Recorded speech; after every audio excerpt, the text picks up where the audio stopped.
The letter arrived on a Tuesday afternoon when Nora Kellerman's hands were already bleeding from scrubbing the boarding house floors, and she knew before opening it that her brother was dead. She stood in the dusty street of Stockton, California, the September sun of 1878 beating down mercilessly as she stared at the official seal, her calloused fingers leaving smudges on the cream-colored paper. The words swam before her eyes as she read them once, twice, 3 times, but they never changed. Thomas Kellerman, her only living relative, had been killed in a mining accident up in Nevada, and with his death went the last thread connecting her to anything resembling family. Nora folded the letter carefully and tucked it into the pocket of her worn dress, then returned to the boarding house where she worked 16 hours a day for barely enough to keep herself fed and housed. Mrs. Patterson, the owner, was a hard woman who believed in extracting every ounce of labor from her employees, and Nora had learned quickly not to complain or show weakness. She had been working at the Patterson boarding house for 3 years now, ever since she had arrived in Stockton at age 19 with nothing but a carpet bag and 50 cents to her name. The afternoon stretched endlessly before her as she scrubbed, swept, hauled water, and prepared meals for the 20 boarders who lived in the rambling 3-story building. Her hands moved automatically through the familiar motions while her mind wandered to Thomas, remembering the way he used to carry her on his shoulders when she was small, before their parents died of cholera, before everything fell apart. He had been 10 years older than her, and he had tried his best to keep them together. But times had been hard, and eventually they had drifted apart, each seeking their own fortune in the West. By the time the evening meal was finished and the dishes were washed and put away, Nora's hands were raw and aching.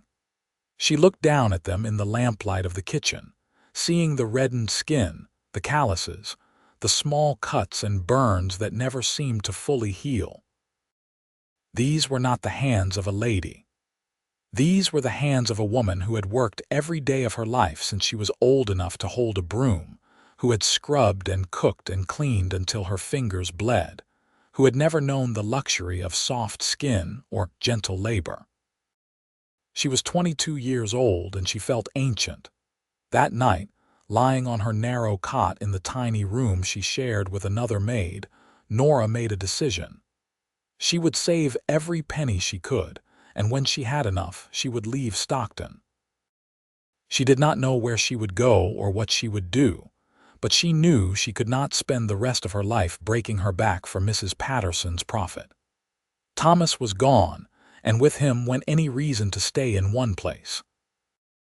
She was alone in the world, and while that was terrifying, it was also strangely liberating. The weeks that followed were harder than any Nora had known. Mrs. Patterson seemed to sense some change in her and doubled her workload, as if trying to break whatever spark of independence had kindled in Nora's heart. But Nora endured, saving every copper penny she could scrape together, eating less so she could put aside more, mending her clothes until they were more patches than original fabric. It was on a cold October morning that Samuel Xavier rode into Stockton with his string of horses and his quiet, watchful eyes. He was a horsebreaker by trade, a cowboy who traveled from ranch to ranch, town to town, gentling wild mustangs and training them for work. He was 26 years old, tall and lean from years in the saddle, with sun-darkened skin and dark brown hair that was always a little too long. His hands were scarred from rope burns and horse bites, and he moved with the easy confidence of a man who knew his own capabilities. Samuel took a room at the Patterson boarding house because it was cheap, and he did not plan to stay long. He had a contract with a rancher 15 miles outside of town to break a dozen horses, and he needed a place to sleep and eat while he completed the work. He carried his saddlebags up to the second-floor room, noting the worn carpets and the peeling wallpaper, and thought nothing of it. He had stayed in far worse places. He first saw Nora that evening at supper, when she brought out the platters of food and set them on the long table where the boarders ate family style. She moved efficiently, her face expressionless, her eyes downcast. She wore a faded blue dress that had been mended many times, and her dark blonde hair was pulled back in a severe bun. Samuel watched her as she worked, noticing the way she flinched slightly when Mrs. Patterson snapped at her for some imagined fault, the way her shoulders hunched as if trying to make herself smaller. After the meal, Samuel lingered in the dining room, ostensibly reading a newspaper but actually watching as Nora cleared the table. Her hands moved quickly, stacking plates and gathering silverware, and he found himself studying those hands. They were red and rough, with visible calluses and small scars. They were the hands of someone who worked hard, who knew labor and struggle intimately. Something in Samuel's chest tightened at the sight. Over the next few days, Samuel found himself increasingly aware of Nora's presence in the boarding house. He woke early and saw her already up, hauling water from the pump in the backyard. He came back from his work with the horses and saw her scrubbing the front steps, her face flushed with effort. He ate his meals and watched as she served the other boarders, never eating herself until everyone else was finished, and even then taking only the smallest portions. Mrs. Patterson treated Nora like a slave, and it made Samuel's blood boil. He had seen injustice before, had seen people ground down by those with more power, but something about Nora's quiet endurance affected him deeply. She never complained, never argued back, just bent her head and worked harder. It was as if she had accepted that this was her lot in life, that she deserved nothing better. One evening, nearly 2 weeks after Samuel's arrival, he was sitting on the front porch of the boarding house smoking a cigarette when Nora came out carrying a bucket of dirty water. She did not see him in the shadows, and she moved to dump the water in the street, her movements slow and weary. As she turned to go back inside, she stumbled slightly, and Samuel was on his feet in an instant. "Careful there," he said, reaching out to steady her. Nora jerked back from his touch, her eyes wide with alarm. "I am fine, sir, thank you." Her voice was soft, with a slight accent that Samuel could not place. Up close, he could see that her eyes were a striking gray-blue, like storm clouds over the ocean. She was prettier than he had realized, with delicate features that her severe hairstyle and plain clothes could not entirely hide. "You work too hard," Samuel said, the words coming out before he could stop them. Nora's expression shuddered. "I work as hard as I must. Excuse me, sir." She hurried back into the house, and Samuel was left standing on the porch, feeling like a fool. But he could not stop thinking about her, about the sadness in her eyes and the weariness in her movements. He had met many women in his travels, had enjoyed the company of more than a few, but he had never felt this pull, this need to know someone, to understand them. The next morning, Samuel woke with a plan. He dressed quickly and went downstairs to find Nora already in the kitchen, kneading bread dough. Mrs. Patterson was nowhere to be seen, which was fortunate for what Samuel intended. "Miss," he said from the doorway, and Nora turned, flour dusting her apron. "Can I help you with something, Mr. Xavier?" She knew his name, which surprised him. "I was wondering if you might take a walk with me on Sunday afternoon," Samuel said. "Just a short one if you have time." Nora stared at him as if he had sprouted a second head. "I do not have Sunday afternoons free, sir. I work every day." "Every day," Samuel frowned. "That cannot be legal. Legal or not, it is the way of things." Nora turned back to her dough, her movements sharp. "I cannot afford to lose this position, so please do not make trouble on my account." Samuel wanted to argue, wanted to tell her that she deserved better, but he could see the tension in her shoulders and knew he was only making things worse. He withdrew from the kitchen, frustrated and angry, though he was not entirely sure at whom. Mrs. Patterson, certainly, for treating Nora like chattel. The world, perhaps, for being a place where a young woman had to work herself to the bone just to survive. And himself, for caring about it all so much. That afternoon, as Samuel worked with a particularly stubborn bay mare, he thought about Nora constantly. He thought about her hands, rough and scarred from labor. He thought about her eyes, sad and guarded. He thought about the way she moved through the world as if trying not to take up too much space, as if apologizing for her very existence. By the time he returned to the boarding house that evening, Samuel had made a decision. He did not know Nora well, did not know her story or her dreams or what she wanted from life, but he knew he wanted to know those things. He knew he wanted to make her smile, to see what she looked like when the weariness lifted from her face. He knew he wanted to take her rough, hard-worked hands in his and tell her they were beautiful. The thought should have terrified him. Samuel had always been a solitary man, content with his horses and his work, never staying in one place long enough to form attachments. But something about Nora had gotten under his skin, and he found he did not mind it as much as he should have.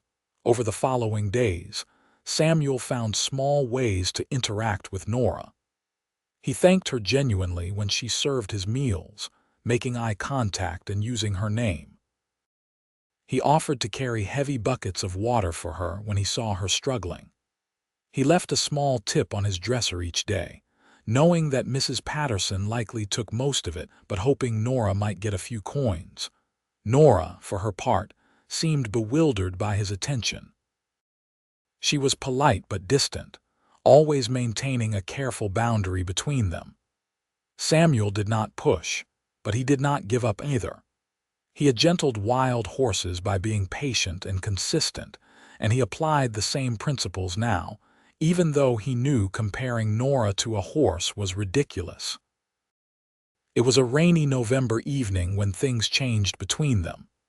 Samuel had been caught in a downpour on his way back from the ranch and arrived at the boarding house soaked to the skin and shivering. Nora took one look at him, and her professional distance cracked. "You will catch your death," she said, ushering him toward the kitchen. "Come, I will heat water for tea." Samuel followed her, leaving a trail of water on the clean floors. He started to apologize, but Nora waved him off. "Floor's dry," she said simply. "Sit." She pointed to a chair by the stove, and Samuel sat, feeling oddly like an obedient child. Nora moved around the kitchen with practiced efficiency, stoking the fire, filling the kettle, fetching a towel. She handed him the towel without a word, and Samuel dried his face and hair as best he could. "You should have taken shelter," Nora said, preparing the tea. "The rain was fierce." "I did not mind it," Samuel said, watching her work. "I have been rained on before. That does not mean you should court pneumonia." There was a hint of exasperation in her voice, almost fondness, and Samuel felt his heart lift. When the tea was ready, Nora poured 2 cups, then hesitated. Samuel saw her glance toward the door as if checking for Mrs. Patterson. "She went out," Samuel said. "I saw her leaving as I came in." Nora nodded and sat down across from him, wrapping her hands around her cup. For a moment they sat in comfortable silence, listening to the rain drum against the windows and the fire crackle in the stove. "Why are you kind to me?" Nora asked suddenly, her eyes fixed on her tea. Samuel considered the question carefully. "Why would I not be? Most people are not." Nora's voice was matter-of-fact, without self-pity. "I am a servant. I am beneath notice." "You are not beneath anything," Samuel said firmly, "and anyone who treats you that way is a fool." Nora looked up at him then, her gray-blue eyes searching his face. "You do not know me, Mr. Xavier." "Then let me," Samuel said. "Let me know you. Something in Nora's expression shifted, a wall coming down just slightly. "There is not much to know. I am an orphan. I work here. That is the sum of my life." "I do not believe that," Samuel said. "Everyone has a story." Nora smiled, and it was a sad, weary thing. "My story is not very interesting. My parents died when I was young. My brother raised me as best he could, but we were poor and struggled to survive. When I was old enough, I came west looking for work. I found this position, that is all." "You said your brother raised you. Where is he now?" Nora's face closed off. "He died, mining accident in Nevada, 2 months ago." "I am sorry," Samuel said, and meant it. He knew about loss, about being alone in the world. His own parents had died when he was young, and he had been raised by an uncle who drank too much and cared too little. He had left home at 16 and never looked back. "It is the way of things," Nora said, echoing her earlier words. She drained her tea and stood. "I should get back to work. Mrs. Patterson will be back soon." Samuel wanted to protest, wanted to keep her there talking to him, but he knew better than to push. "Thank you for the tea." Nora nodded and turned to leave, but Samuel called out to her. "Nora." She turned back, and he saw the surprise in her eyes at his use of her first name. "Your hands," Samuel said, gesturing to her work-roughened hands. "They tell a story, too. A story of strength and survival and courage. They are beautiful." Nora stared at him, her mouth slightly open, her eyes wide. For a long moment she did not speak, and Samuel wondered if he had gone too far. Then she ducked her head, and he saw color flood her cheeks. "That is a kind thing to say," she whispered, "even if it is not true." "It is true," Samuel said. "Every word." Nora fled then, hurrying out of the kitchen as if pursued. Samuel sat alone by the stove, his wet clothes slowly drying, and wondered what he was doing. He had never been a man of pretty words or grand gestures. He worked with his hands, lived simply, kept his own counsel. But something about Nora brought out a tenderness in him he had not known he possessed. The next morning, Samuel found a small cloth bundle on his dresser. Inside was a slice of bread and butter and a piece of cheese, wrapped carefully. There was no note, but he knew it was from Nora. He ate the simple meal slowly, savoring every bite, and felt absurdly happy. After that, things shifted between them. Nora was still careful, still professional, but there were small moments of warmth. She would linger for an extra second when she poured his coffee. She would meet his eyes across the dining room and allow herself a tiny smile. Once, when he passed her in the hallway carrying a stack of linens, she said good morning to him first, and it felt like a victory. Samuel's work at the ranch was going well, and he found himself taking his time with the horses, stretching out the job so he would have reason to stay in Stockton longer. He told himself he wanted to make sure each horse was properly trained, but he knew the truth. He was staying for Nora. As November turned to December, the weather grew colder. Stockton rarely saw snow, but the nights were chilly and the mornings brought frost. Samuel noticed that Nora's dress was too thin for the weather, that she shivered as she worked. He wanted to buy her a warm coat, but he knew she would not accept it.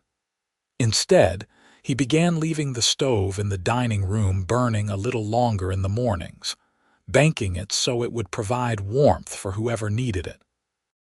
One evening, Samuel came back from the ranch to find chaos at the boarding house. Mrs. Patterson was in a rage, her face red and her voice shrill as she berated Nora in the front hall. Several boarders had gathered to watch, and Samuel felt his jaw clench as he took in the scene. "Useless girl." Mrs. Patterson was shouting, "How dare you break my good china? That was expensive, and it will come out of your wages." Nora stood with her head bowed, her hands clasped in front of her. "I am sorry, madam. It was an accident." "Accident?"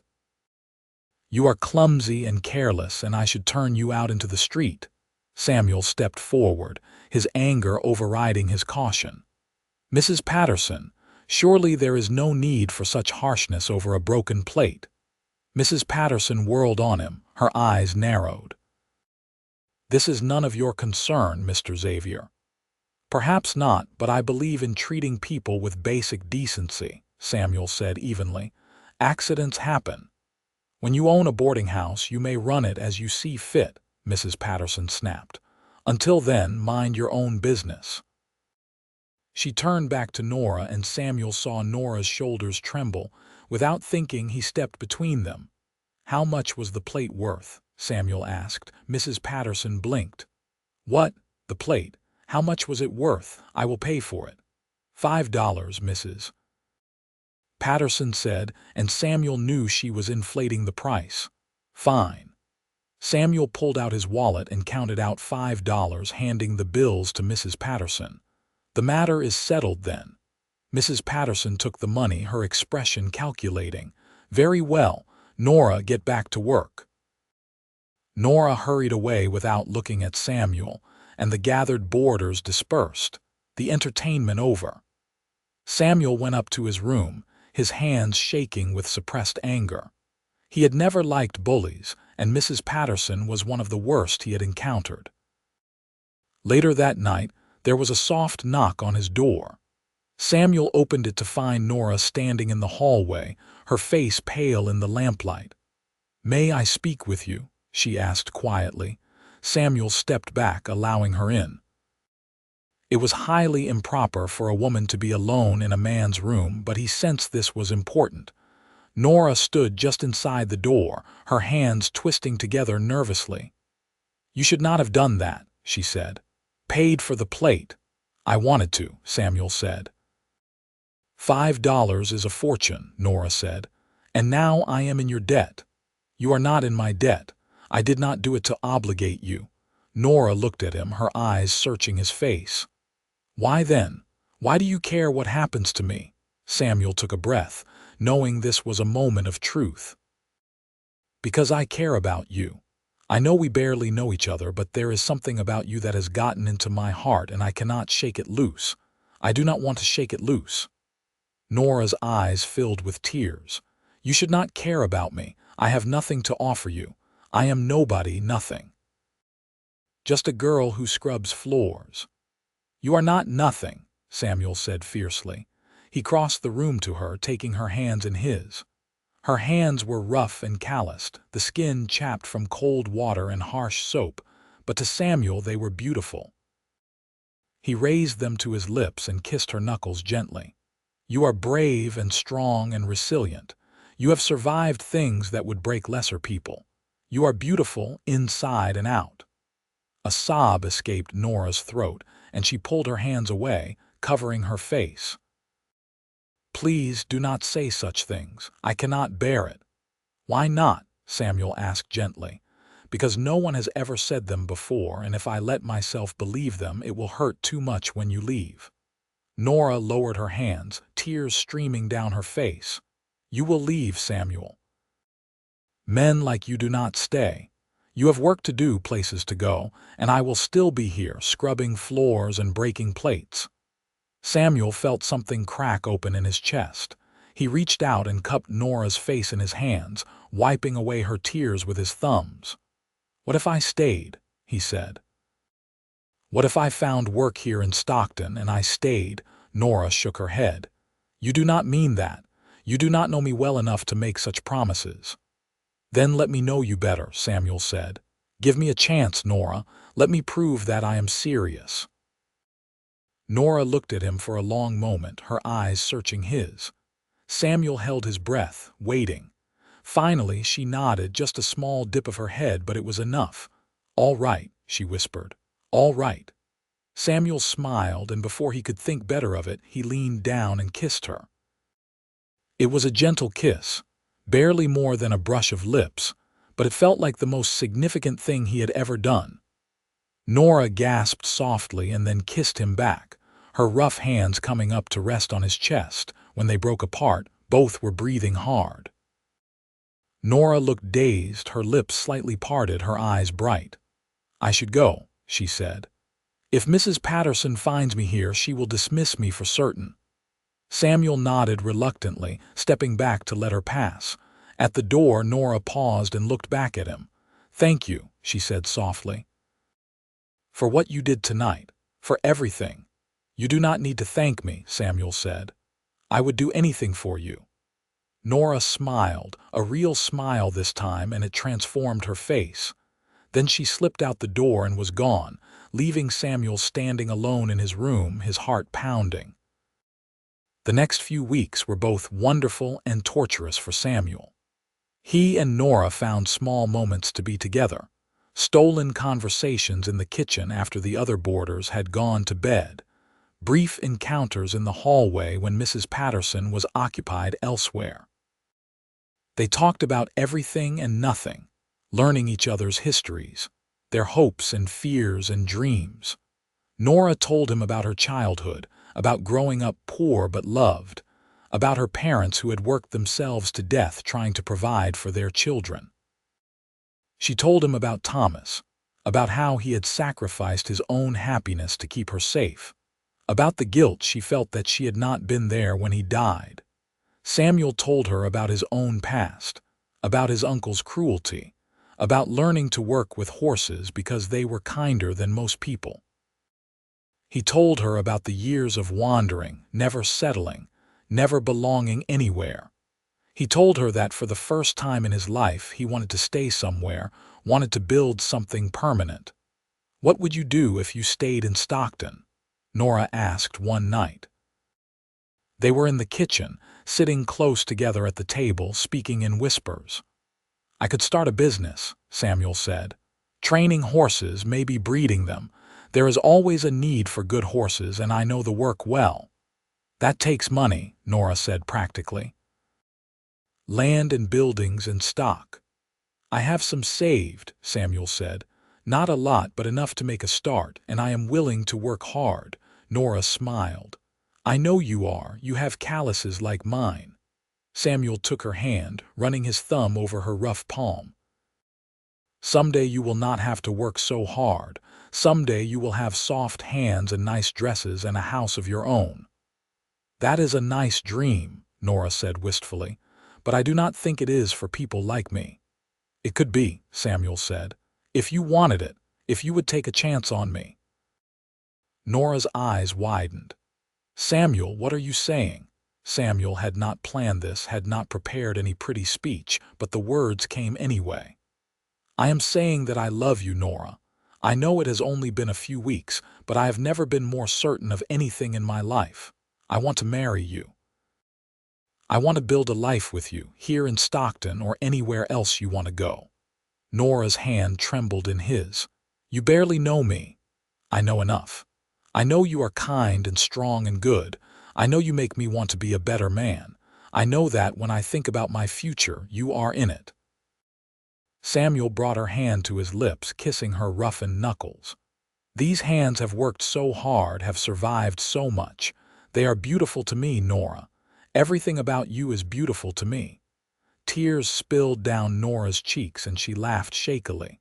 "I must look a mess." "You look perfect," Samuel said. He stood and pulled her to her feet, wrapping his arms around her. "Say yes, Nora. Marry me. Let me spend the rest of my life proving to you that you are worth cherishing." Nora buried her face in his chest, her shoulders shaking. "I am afraid," she whispered. "I am so afraid of believing this is real." "It is real," Samuel promised. "I am real, and what I feel for you is real." Nora pulled back to look up at him, her eyes red and swollen but shining. "Yes," she said. "Yes, I will marry you." Samuel felt joy explode through him, and he picked Nora up and spun her around, making her laugh. When he set her down, he kissed her properly, deeply, pouring all his love and hope and promises into it. Nora kissed him back with equal fervor, her rough hands tangling in his hair. They broke apart when they heard footsteps overhead, remembering where they were. Nora pressed her hand to her mouth, her eyes wide. "Mrs. Patterson will never give me permission to marry," she said. "I signed a contract to work here for 2 more years." Then we will break the contract, Samuel said. I will pay whatever penalty there is. It is $500, Nora said miserably. I could never repay you. I do not want repayment, I want you. Samuel cupped her face in his hands. Trust me, Nora, I will handle Mrs. Patterson. The next morning, Samuel requested a meeting with Mrs. Patterson in her office. She looked at him with suspicion, her thin lips pressed into a tight line. What can I do for you, Mr. Xavier? I want to buy out Miss Kellerman's contract, Samuel said bluntly.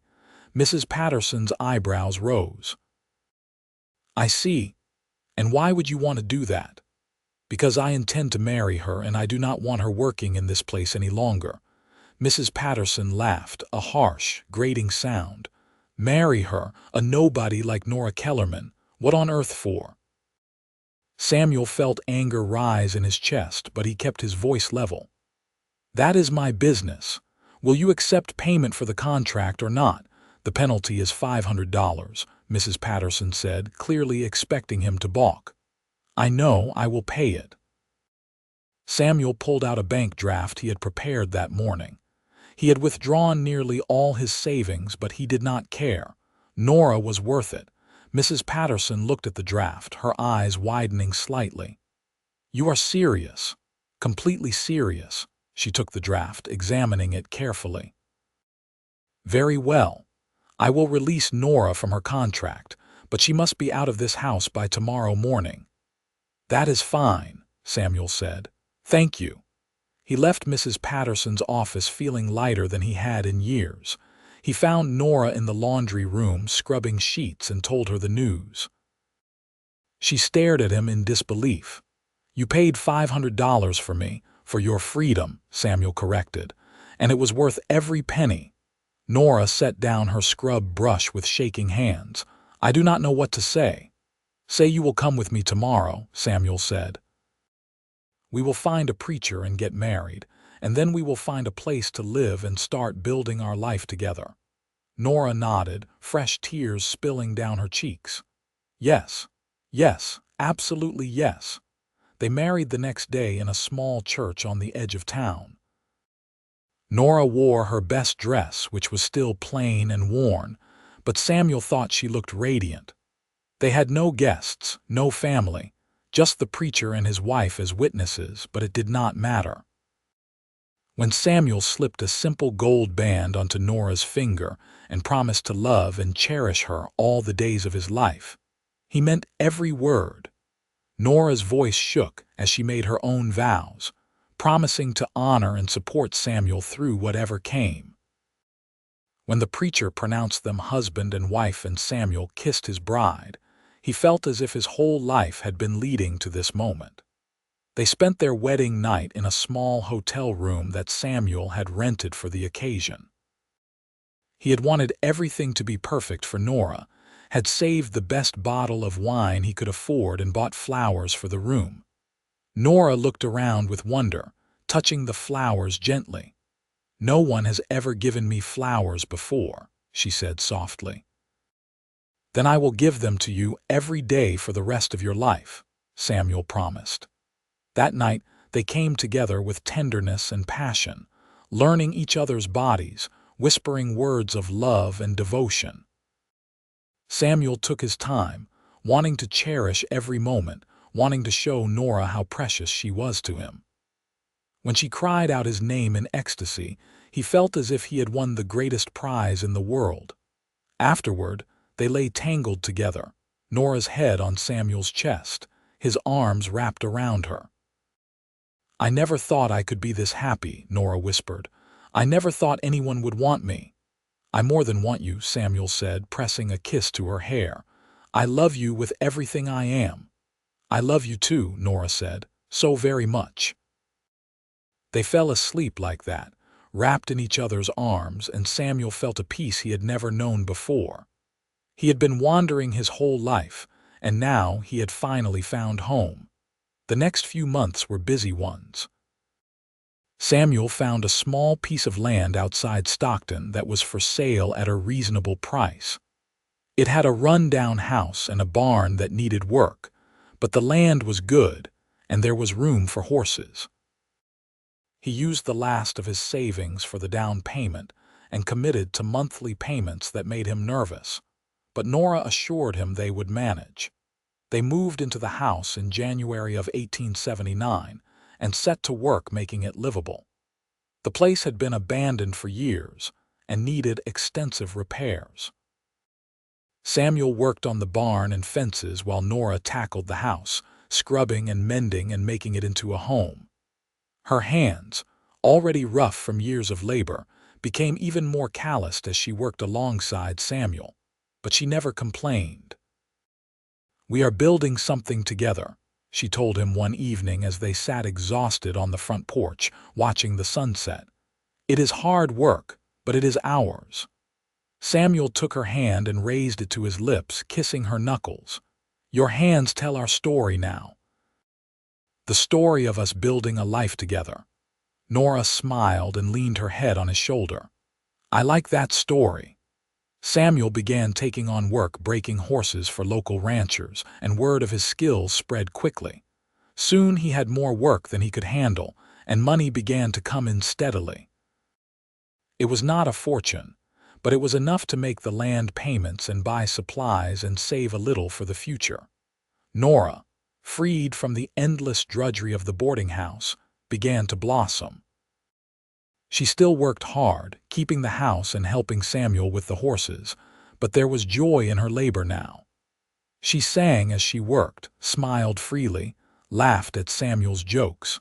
She put on a little weight and her face lost its gaunt, tired look. She was becoming the woman she was meant to be, and Samuel fell more in love with her every day. In March, Nora discovered she was pregnant.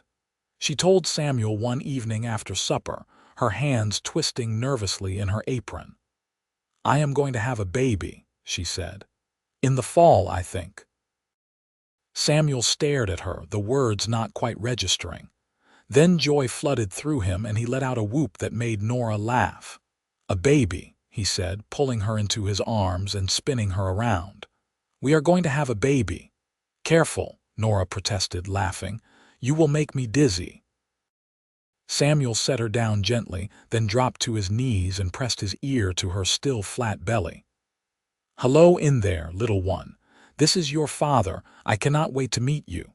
Nora stroked his hair, her eyes soft with love. "You are going to be a wonderful father." "And you will be an amazing mother," Samuel said, looking up at her. "This child is so lucky to have you." The months of Nora's pregnancy were happy ones. Samuel fussed over her constantly, insisting she rest more and not work too hard. Nora tolerated his fussing with good humor, though she continued to do most of the housework and even helped with the horses when he was busy. "I am pregnant, not made of glass," she told him when he scolded her for carrying water. "Women have been doing this since the beginning of time." "Not my woman," Samuel said stubbornly. "You will be careful." Nora kissed him to stop his worrying. "I promise to be careful, but I also promise not to sit around like an invalid. I am happy, Samuel. Happier than I ever dreamed I could be. Let me enjoy it." As summer turned to fall, Nora grew round with their child. Samuel loved watching her change, loved seeing the evidence of their baby growing inside her.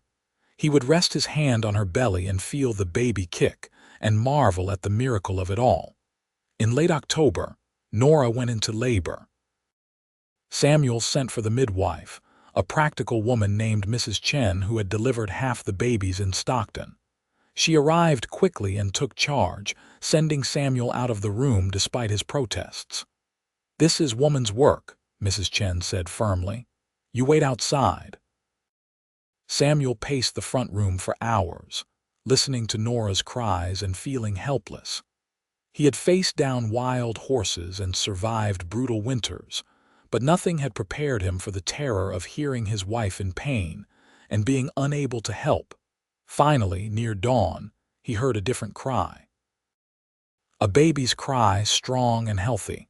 Samuel's knees went weak with relief. A moment later, Mrs. Chen opened the bedroom door. "You have a son," she said, "and your wife did beautifully. Come and meet him." Samuel entered the bedroom on shaking legs. Nora was propped up in bed, looking exhausted but radiant, holding a small bundle wrapped in blankets. She looked up at Samuel with tears in her eyes. "We have a son," she said. "Samuel, we have a son." Samuel crossed to the bed and sat carefully beside her, looking down at the tiny red face of his child. The baby had dark hair and was making small snuffling noises, his tiny fists waving. "He is perfect," Samuel whispered. "You are perfect. I love you so much, Nora." "I love you too," Nora said. She shifted the baby so Samuel could hold him, and Samuel took his son carefully, afraid of dropping him. The baby was so small, so fragile, and yet Samuel could already see the strength in him. "What should we name him?" Nora asked. Samuel thought for a moment. "What about Thomas?" "After your brother." Nora's eyes filled with tears. "Thomas. Yes, I would like that very much." So Thomas Xavier came into the world, and with him came a new chapter in Samuel and Nora's life. Samuel had thought he loved Nora completely before, but seeing her with their son, watching her nurse him and sing to him and care for him with such tenderness, he fell in love with her all over again. Those early months with Thomas were exhausting but joyful. The baby was healthy and strong-lunged, and Samuel joked that he would grow up to be a cattle auctioneer with a voice like that. Nora was a natural mother, patient and loving, though Samuel noticed the toll the sleepless nights took on her. "You need to rest," he told her one afternoon, taking Thomas from her arms. "Go and sleep for a few hours. I will watch him." "Are you sure?" Nora asked, stifling a yawn. "Completely sure." "Go." Nora went, and Samuel sat with his son, rocking him gently. Thomas stared up at him with dark, serious eyes, and Samuel talked to him about everything and nothing, about the horses and the weather and how much his mother loved him. As Thomas grew from an infant into a toddler, Samuel's horse-breaking business continued to flourish.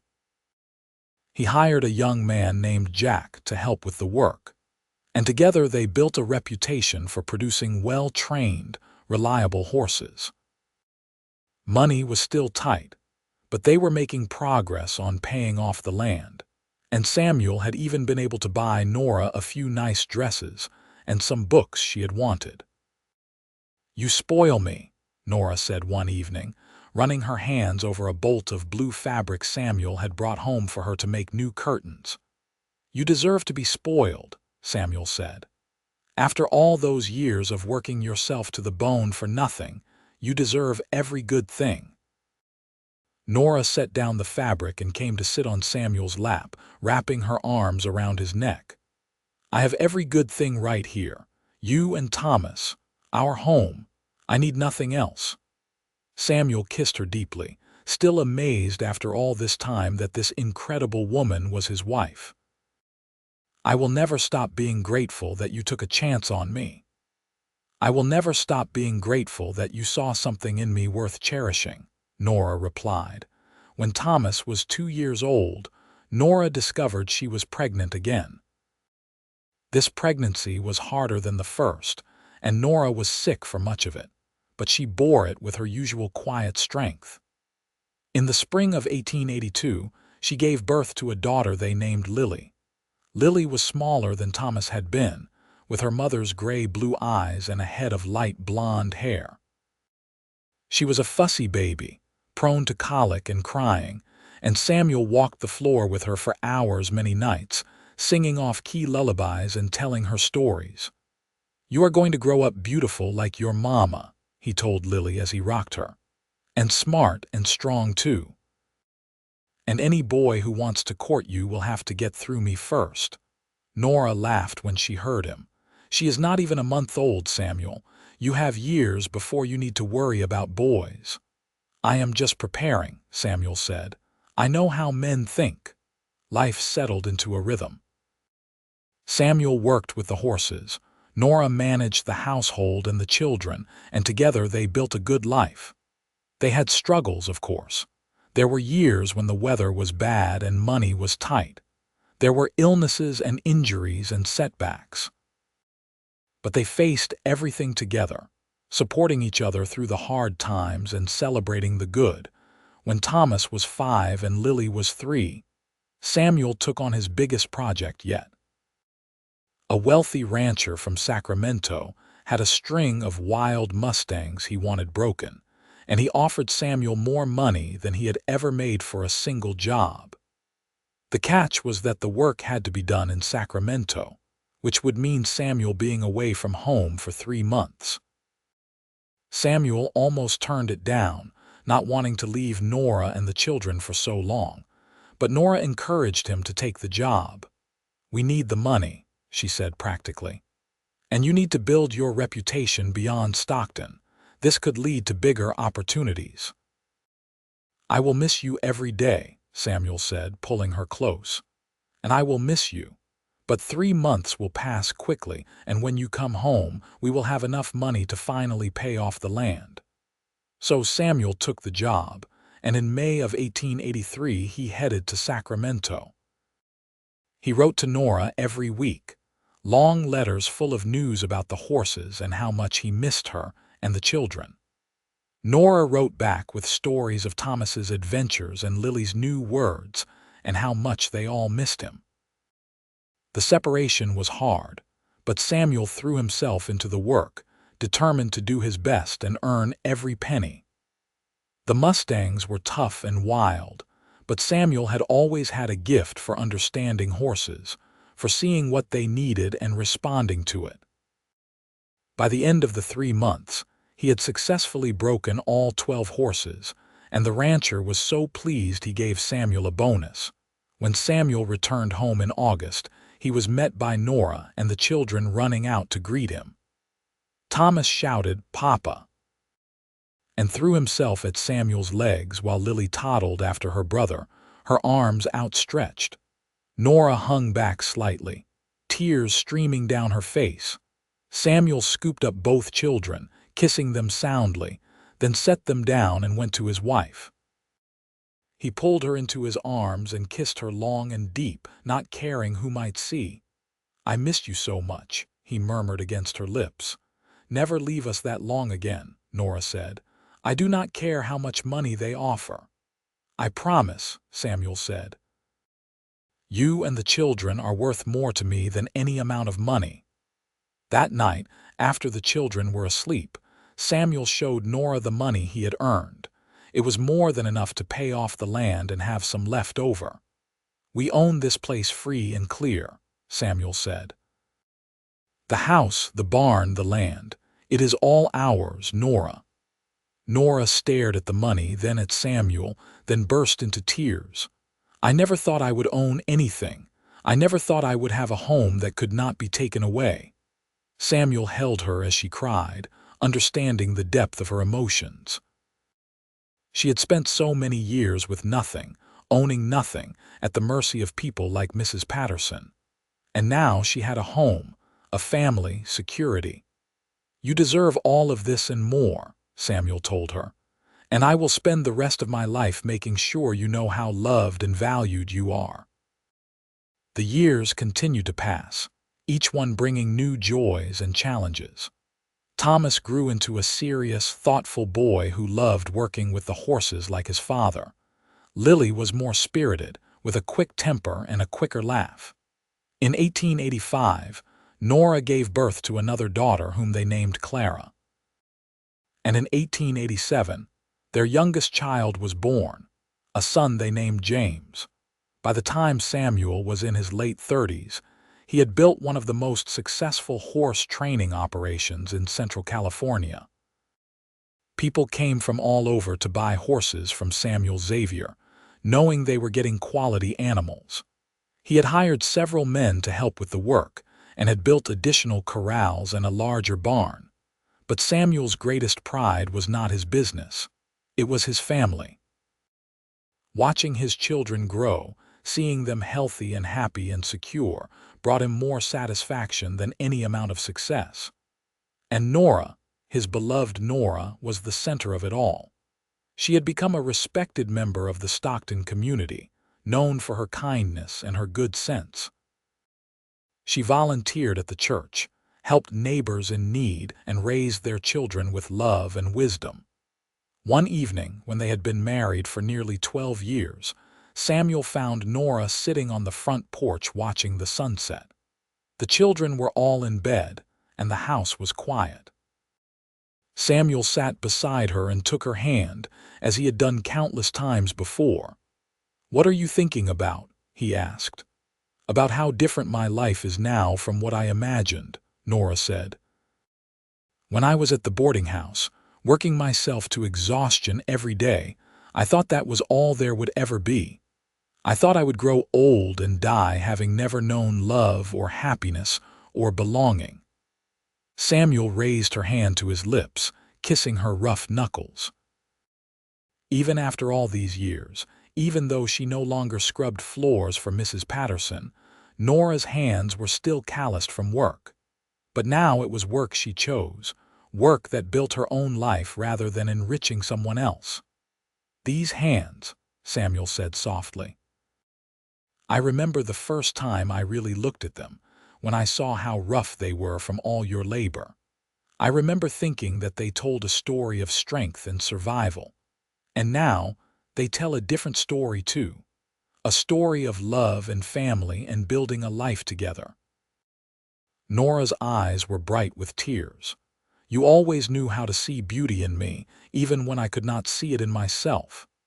"That is because you are beautiful," Samuel said, "inside and out.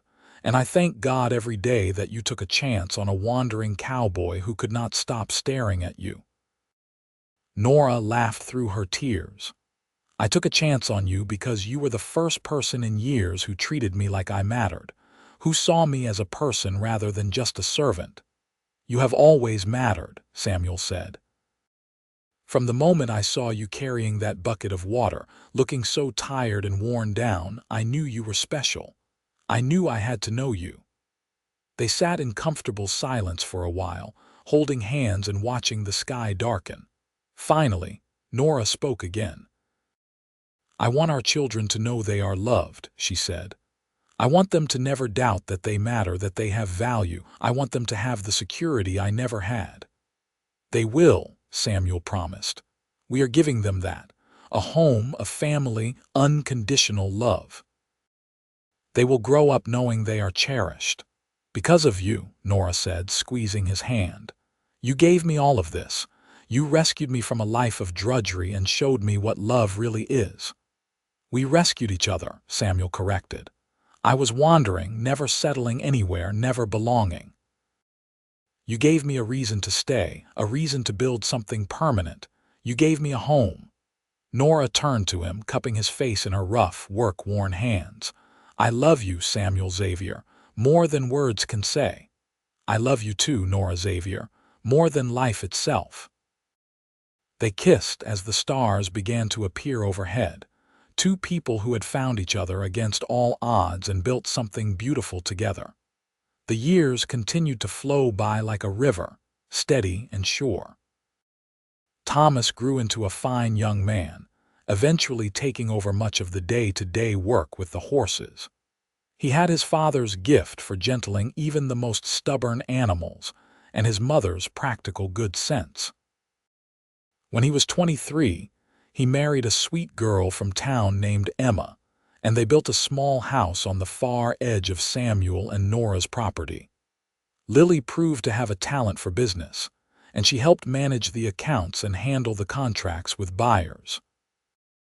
She was fierce and independent, and Samuel often joked that she had gotten all her mother's strength and determination concentrated into one small package. She married at 25 to a banker named Robert, and they settled in Stockton proper, though Lily visited the ranch often. Clara was the quietest of the children, studious and thoughtful. She became a teacher, working in the Stockton school system and loving every minute of it. She married a fellow teacher named William when she was 24, and they had 3 children of their own. James, the youngest, was the most adventurous of the bunch. He left home at 19 to seek his fortune, traveling throughout California and Nevada before finally settling in San Francisco. He wrote regularly, and Samuel and Nora traveled to visit him whenever they could. By the time Samuel and Nora reached their 50s, they were grandparents several times over. Their house, which had once seemed so large with just the two of them, was now often filled with grandchildren running and playing and filling the air with laughter. Samuel had handed over most of the daily operations of the horse business to Thomas and his team, though he still worked with the animals when he felt like it.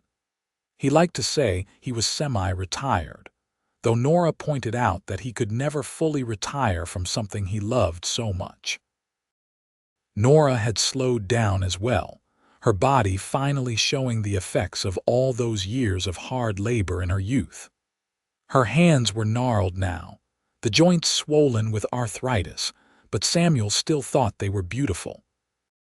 He would massage them gently on cold mornings when they ached, working oil into the dry skin and kissing her knuckles. "Still beautiful," he would say, and Nora would smile and shake her head at him. "You are a foolish old man," she would reply fondly. "Foolish about you," Samuel would agree. One spring morning in 1905, Samuel woke to find Nora already up and sitting by the window, watching the sunrise. She did that often now, enjoying the quiet morning hours before the household stirred. Samuel got up and wrapped a blanket around her shoulders, then sat beside her. "What are you thinking about?" he asked, as he had asked so many times over the years.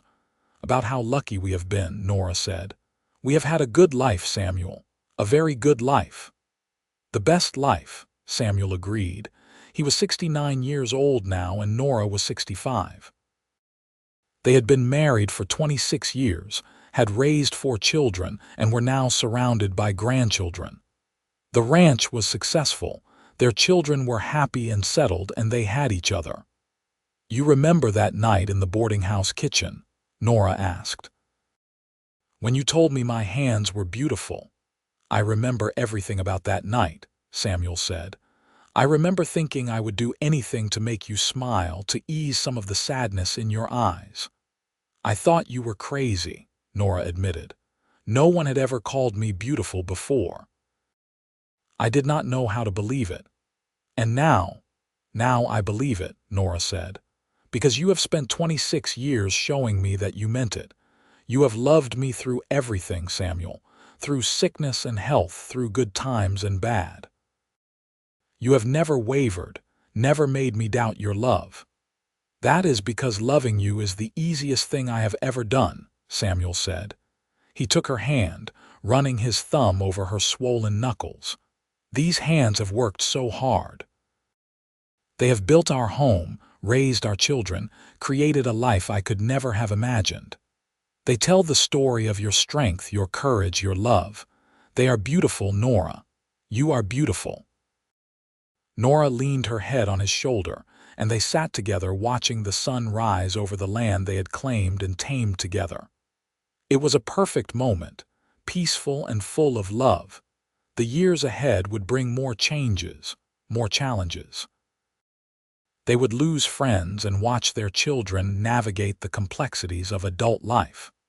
They would see the world changing around them as the old century gave way to the new. But through it all, they would have each other. Samuel and Nora celebrated their 30th wedding anniversary in 1909 with a big party that their children insisted on throwing. All 4 children came with their families, and the house and yard were filled with people and noise and joy. Samuel watched Nora moving among their children and grandchildren, her face glowing with happiness, and felt his heart swell with love. Later, when the party had wound down and most of the guests had gone home, Samuel found Nora on the front porch once again, sitting in the rocking chair he had made for her birthday 10 years earlier. "Tired?" he asked, sitting in the chair beside hers. "Happily tired," Nora said. "It was a wonderful day." 30 years, Samuel mused. It feels like no time at all, and yet I can barely remember what my life was like before you." "I remember exactly what my life was like before you," Nora said. "It was gray and hard and hopeless. And then you came along and brought color and light and love." Samuel reached over and took her hand, lacing their fingers together. "I was the lucky one. A beautiful woman agreed to take a chance on a cowboy who had nothing but a horse and a dream." "You had more than that," Nora said. "You had kindness and integrity and love. That was worth more than all the money in the world." They rocked in silence for a while, holding hands and listening to the evening sounds of the ranch. Finally, Samuel spoke. "I hope we have many more years together," he said. "But however many we have, I want you to know that loving you has been the greatest privilege of my life. You made me better than I ever could have been alone." Nora turned to look at him, her gray-blue eyes still as beautiful as they had been when he first met her. "And you gave me a life I never dreamed was possible. You gave me love and family and belonging. You gave me everything." Samuel stood and pulled Nora to her feet, wrapping his arms around her. She came easily, resting her head on his chest as she had done countless times over the years. "I love you, Nora Xavier," Samuel whispered, "with all my heart for all my days." "I love you too, Samuel Xavier," Nora replied, "forever and always." They stood there on the porch of the house they had built together, surrounded by the land they had claimed, with their children and grandchildren sleeping under their roof. It was a perfect moment of peace and contentment, the kind that comes from a life well lived and love well given. Samuel and Nora would go on to celebrate many more anniversaries, would watch their grandchildren grow and have children of their own. They would face the challenges of aging with the same partnership and love that had carried them through everything else. And when, many years later, they finally left this world, it would be within days of each other, neither able to bear being without the other for long. But their love story would live on in their children and grandchildren, in the ranch they had built, in the community they had served. People would remember Samuel Xavier as a fair and skilled horseman, and Nora Xavier as a kind and wise woman. But those who knew them best would remember them as two people who had found each other when they needed it most and built a life of love and purpose together. On their 50th wedding anniversary in 1929, when Samuel was 90 and Nora was 86, they sat once more on the front porch of their house. Their bodies were frail now, but their love was as strong as ever. Their great-grandchildren played in the yard while their children and grandchildren prepared a feast in the kitchen. Samuel held Nora's hand gently, mindful of how fragile her fingers had become. But even now, he could see the strength in those hands, the story they told of a life of hard work and love and perseverance. "Still beautiful," he said, raising her hand to his lips and kissing her knuckles as he had done so many times over the past 50 years. Nora smiled, her face creased with wrinkles but her eyes still bright. "Still a foolish old man." "Still foolish about you," Samuel agreed. They sat together in the golden afternoon light, two people who had loved each other through 5 decades of joy and sorrow, triumph and struggle. They had built a legacy of love that would endure long after they were gone, a testament to what two people could create when they chose to believe in each other. As the sun began to set, and their family called them in for the celebration, Samuel helped Nora to her feet. They walked slowly into the house together, their hands still clasped, still together after all these years. And if anyone had asked either of them if they had lived a good life, they would have answered without hesitation, yes. Because they had loved and been loved in return, and that was everything. The party that evening was filled with laughter and stories, with grandchildren and great-grandchildren begging to hear tales of the old days. Samuel told the story of how he had first seen Nora at the boarding house, how he had been captivated by her strength and grace. Nora told the story of how Samuel had paid off her contract and married her the next day, how he had seen value in her when she could not see it in herself. Their children shared their own memories of growing up on the ranch, of watching their parents work together in perfect partnership, of learning what real love looked like by observing Samuel and Nora. Thomas stood and raised his glass. "To my parents," he said, "who taught us that love is not just a feeling but a choice you make every day, who showed us that true partnership means supporting each other through everything, who built something beautiful out of nothing but hard work and devotion." Everyone raised their glasses and drank to Samuel and Nora, who sat holding hands and looking at each other with the same love and tenderness they had shared for 50 years. Later that night, after everyone had gone home or gone to bed, Samuel and Nora sat alone in their bedroom. Samuel helped Nora brush out her long white hair, a nightly ritual they had maintained for decades. His hands were gentle as he worked through the tangles, and Nora closed her eyes and enjoyed his touch. "You have any regrets?" Nora asked suddenly. Samuel considered the question carefully. "None," he said finally.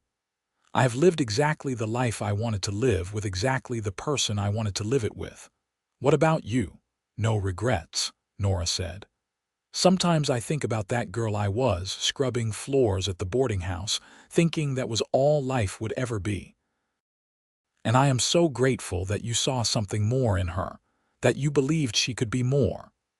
"You were always more," Samuel said. "I just helped you see it." When Nora's hair was brushed, they climbed into bed together, something they had done thousands of times over the years. Samuel wrapped his arms around Nora and she settled against him with a sigh of contentment. "Thank you," Nora whispered. "For what? For everything. For loving me. For giving me a life I could never have imagined. For making every day an adventure. For still looking at me like I am beautiful even though we are both old and gray." "You are beautiful," Samuel said firmly. "You will always be beautiful to me. When I look at you, I do not see age or wrinkles. I see the woman who stole my heart 50 years ago and never gave it back. I see the mother of my children, the partner who built this life with me, the love of my life." Nora turned in his arms so she could look at him. Even in the dim lamplight, Samuel could see tears in her eyes. "I love you so much," she said. "More than I can ever express in words." "I know," Samuel said, "because I feel the same way. Words are not big enough to contain what I feel for you." They kissed, a sweet, gentle kiss that held all the love and tenderness of 5 decades together. Then they settled back into each other's arms and drifted off to sleep, safe and content in the knowledge that they were exactly where they belonged. Samuel and Nora lived for several more years, each day a gift they treasured. They watched their great-grandchildren grow, saw automobiles become common on the streets of Stockton, witnessed the world changing in ways they never could have imagined when they were young. But through all the changes, one thing remained constant: their love for each other. Every morning, Samuel still told Nora she was beautiful. Every evening, Nora still thanked God for bringing Samuel into her life. They still held hands, still stole kisses when they thought no one was looking, still treated each other with the same tenderness and respect they had shown from the beginning. When Samuel was 93 and Nora was 89, Samuel's health began to fail. His heart was weak, and the doctor told the family that it was only a matter of time. But Samuel was not afraid. He had lived a long, full life, and he was at peace. On a warm June evening in 1932, Samuel lay in the bed he had shared with Nora for over 50 years, surrounded by his children and grandchildren. Nora sat beside him, holding his hand, her face calm despite the tears streaming down her cheeks. "Do not cry, my love," Samuel said softly. "We have had a wonderful life together. No one could ask for more." "I know," Nora said, "but I am not ready to let you go." "You will never have to let me go," Samuel said. "I will always be with you, in our children, in this house we built together, in every memory we made. I will always be with you." He raised her hand to his lips one last time, kissing her rough, work-worn knuckles. "Beautiful," he whispered. "Still so beautiful." Those were his last words. He closed his eyes with a smile on his face and slipped peacefully away, surrounded by love. Nora grieved deeply for her husband, but she did not fall apart. She was made of stronger stuff than that, forged in the fires of hardship and sustained by decades of love. She lived on in the house she and Samuel had built, surrounded by her children and grandchildren, telling stories of her beloved husband and keeping his memory alive. She lived for 3 more years, and on a crisp October morning in 1935, she passed away in her sleep, her hand outstretched as if reaching for someone. Her family liked to imagine that Samuel was there waiting for her, ready to take her hand and lead her home. At Nora's funeral, Thomas told the story of his parents one last time. He spoke of a young cowboy who had seen beauty and worth in a worn-down servant girl. He spoke of a woman who had taken a chance on love when she had every reason to protect her heart. He spoke of 2 people who had built a legacy of love and family and hard work, who had shown everyone around them what true partnership looked like. "My father used to say that my mother's hands were beautiful," Thomas said, his voice thick with emotion. "They were rough from years of labor, scarred and calloused and worn. But he saw past all of that to the story those hands told, a story of strength and survival and love. And that is the story I want you all to remember, not just about my mother's hands, but about their entire life together. They took nothing and made it into everything.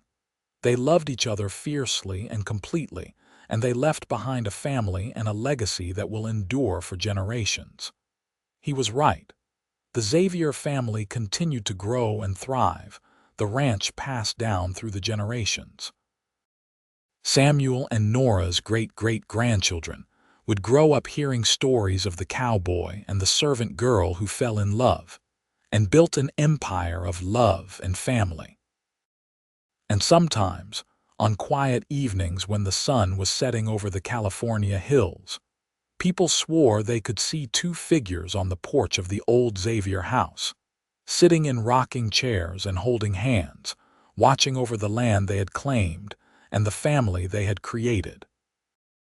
It was a beautiful story, a love story for the ages, the kind that reminded people that true love was not just about grand gestures or passionate declarations.